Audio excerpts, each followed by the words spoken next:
coffee time. My dreamy friend, it's coffee time. Let's listen to So some good morning jazz once again. and Well, rhyme. actually it's already afternoon, have a but cup of it's the day of the coffee. final. That's always a very long day. So we took a bit more time to get started today. Chief editor Steef van Gorkum, he's having his coffee almost for the last time. Yeah, almost for the last time. We're getting to the end. Not having coffee only, just I'm getting a sandwich with it as well. Let's take a quick brunch and look forward to today's day. So Neil, how have your days been? My days have been incredible. Vienna has been an amazing experience. I've absolutely loved the whole time that I've been here. It's been nothing but brilliant. Yeah, because you have been actually most of the time within the city to actually experience the Eurovision vibe in here. Yes, I have. I've also been to the fan cafe the other night as well. I saw some Eurovision performers. I met with fans from everywhere. It's been really good fun. So how is the Eurovision vibe? Can you explain it? What it's like? Unlike anything I've ever seen before. It's like people from all countries, they're united by this singing competition. It just brings people together and it's a really great vibe. Yeah. Austria, Steve, has been like an amazing host country this year. It's also to work, but also as a whole experience, maybe one of the best Eurovisions in recent years. For me, definitely, yeah. You mentioned organization and for work. Press center was very well organized. We've talked about that months ago when you already mentioned that if Eurovision got to Stadthalle, the good thing about that would be that you can get the press center basically in the same venue as the arena, and it was really well organized, a lot better than the tents in Copenhagen. Transport was a lot better. But yeah, also the vibe. I mean, I've not been into the city as much as Neil has because we had to work a lot. But for example, when you got to Euroclub, there were not only the people working at Eurovision as journalists or stuff like that, but also like volunteers or people off the streets. You know, like there was much more. There were a lot more Austrians in there, and you get to meet locals, and that's really nice. So yesterday in our talk show, the main conclusion was, if there's one country that can win with a landslide, it must be Sweden. What do you think, Neil? I disagree. I genuinely think this is a bit of a case of Eric Saad. I think everyone thinks he'll win, but I don't think he's going to do it. It'll be close, but I don't think Sweden have it this year.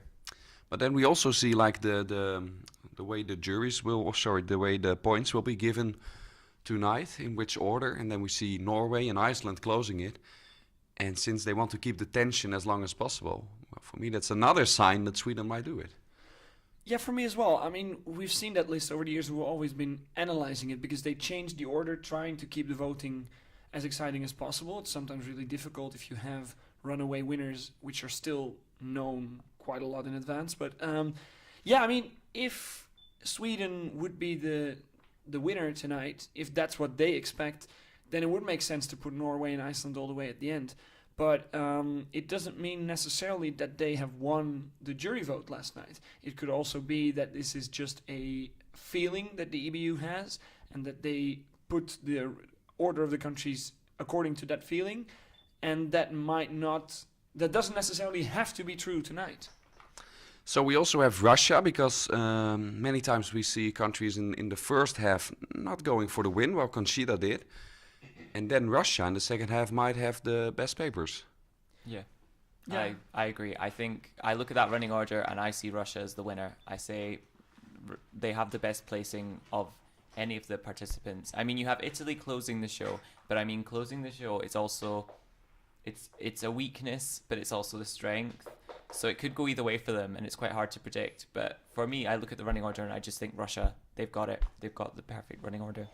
So Italy is like this great vocal exercise. Does that mean that they should are they depending on the juries more than televoters? I mean, they have to be vocally strong in order to get jury votes, but that goes for all the participants. I think it's a song because of the instant and easily accessible emotion that can do well with televoters as well. So I don't see for them to be a jury-only song. I think it's a great song to end the show with, though, because it's kind of like this thank you for the music feel to it. Even when we had a draw for the running order years and years ago, we had Bonaparte LV closing the show. That was pure luck, but it worked in a way. and I think it will work for Italy tonight as well. Maybe not as a winner, but to end up very high. So two other possible contenders are like Australia and Belgium, performing back to back. Which one do you think will do better tonight, Neil? Of Australia or Belgium? Yes. For me, I prefer the song from Belgium, but I think Australia are going to do very well tonight based on the novelty factor that it's Australia and they're taking part and it's a one-off. People have been talking about Australia taking part in the competition for months now, and nobody's been talking about the Belgian entry really that much, except this week when his performance on Tuesday was incredible. But I do think that Guy Sebastian, he has a good song, he's a very strong vocalist, and Australia should do well tonight, should definitely outdo Belgium. Which winner would be best for Eurovision? Difficult question. I mean, we're biased, of course, being ESC Daily, and of course we would love for Guy Sebastian to win, to have Australia there for one more year. If you look at the general feeling for the competition, I mean, before the contest, I thought Estonia would be a great winner because you would not go back to Sweden. That's obviously where your question coming from, right? If Sweden wins, we go back to Scandinavia again for, I think, the 4th time in 7 years then. That would not be ideal for the competition, maybe. But I don't see Estonia as that big of a contender anymore after the running order comes out. So it's difficult. It's difficult. Yeah, I don't know. What do you think? I think it would be best for Eurovision if Australia wins, because then the EBU will have some sort of reign over which host city we choose. So, for example, say Russia win, we'll go to Moscow. You know, there isn't much of a choice in that. But like, And they have Sochi because of the Winter Olympics, of course. yeah, even if you know, say Australia win, Australia could choose Russia. Australia could choose to go to Italy. Australia could choose to go to Germany, like the Netherlands, the UK, who knows? So I think for the EBU, that's quite a big deal. And it would be great for the competition because It would make it interesting as well, an interesting discussion. Where are we going to go? It could also be that some people might think, hey, it's what's this, Australia at Eurovision? Like the people who only watch it once a year and then they win it and like spoiling the party. Well, yeah. So it could also have a negative backlash. I doubt it, especially because this song has the potential of becoming a really, really big hit. And for me, it will have more of a feel over it that like Australia comes to the competition and basically shows how it's done. So I'm not too afraid for that, especially because, you know, Guy is great, the song is great.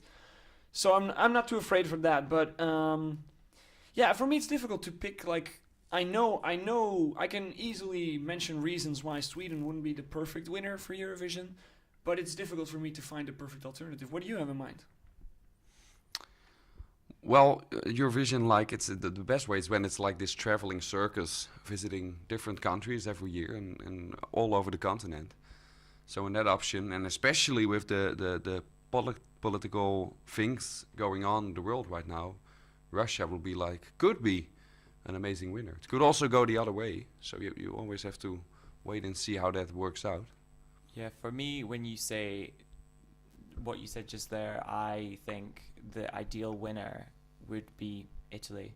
Because when you think about it, the 4 big players tonight are going to be Sweden, Australia, Russia, and Italy. Those are going to be the big 4. It'll be one of those 4 that wins. I don't want to go to Sweden because we've just been there. I don't think Russia would make a great host country. I mean, they hosted in 2009, but politically, it's not the most popular country at the moment. And also Australia, do they deserve to win, or is it because it's a novelty? Like, where will we go if Australia wins? Who will foot the bill? So for me, I think Italy would be good because Italy needs that sort of revival of Eurovision spirit. It's something they don't have, and it's something that they could really do with, and hosting the competition could do that for them. I would really hope if Italy wins that they actually decide to host it, because they didn't do that in Junior Eurovision. Yeah, that could have a great impact on them, because right now it's like Sanremo is a big thing, but then even if the winner goes to Eurovision, people don't really care that much, and yeah, True. that could have. But that's the thing with all the winners, I guess. It could all have it could have a great impact, but it can go both ways. You always have to see how it turns out. So to close it off and to prepare for the show for tonight, let's look at the bottom of the ranking. Is Neil, tough question, sorry. Is Australia teaching the UK how you should handle Eurovision?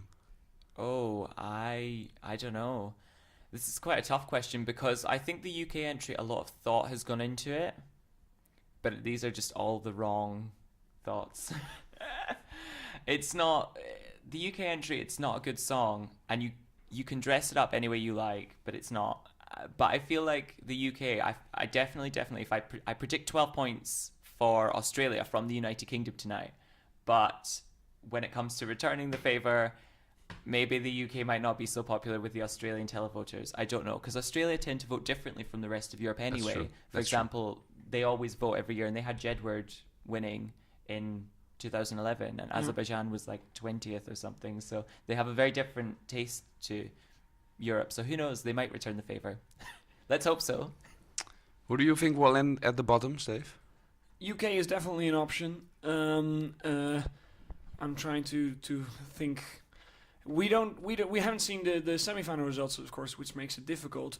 After the first semi-final, I would have set Albania as a contender for that. They got a really great starting slot now, so I'm not so sure. Yeah, but Ireland got like the closing slot in Malmö, and so still. it could happen. So it could happen if she's vocally as bad as she was at the final night, at the last night on Tuesday. Then she might do very bad at the televote. She's not going to do great in juries, so that's another option as well. So we'll see how it works out. Enjoy the Eurovision final. Yes. Neil, Steve, thank you. And tomorrow we'll discuss how right or wrong it we all were. turned out. Yeah. Results. So, see you tomorrow.